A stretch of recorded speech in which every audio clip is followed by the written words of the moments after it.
Ginparigunan na han sangguni ang panglungsod han Borongan an usa nga ordinansa nga magahatag direkta nga bulig sa sektor han transportasyon pinaagi han Integrated Community Gasoline Fuel Assistance Act. Ang nasabi nga ordinansa ay gin-esplikar didahan gindumara nga information dissemination han Committee on Transportation.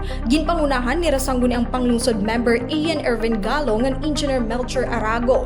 Ang diskusyon mahitungod han mga importante nga puntos han nasabi nga balaod. Sumala komitiba, panuyo hini nga interbensyon ang pagrekognisar han dako nga papel han mga motorized tricycle drivers ngan pump boat operators ha transportasyon ngan ekonomiya han syudad.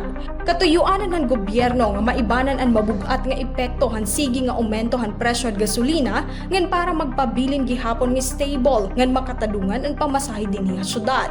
Ang nasabi nga programa in eksklusibo para mga rehistrado nga tricycle ngan pump boat operators sa syudad.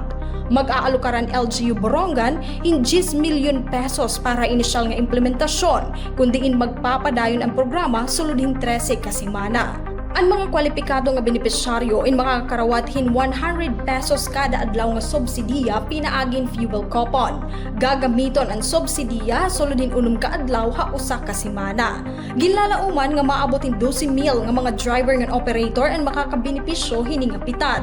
Presente din ang nasabi nga information drive ang mga presidente han TODA o Tricycle Operators and Drivers Association, mga driver nga diri kaapihin asosasyon, mga punong barangay ngan SK chairpersons. Kabulig gihapon ng komitiba ang mga financial managers han LGU ngan pirang nga mga labaw han mga natatangdan nga opisina.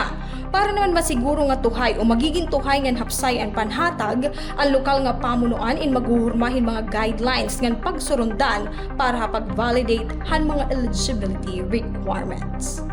Tikang ha syudad ng Borongan, Heidi Upada, Eastern Samar News Service.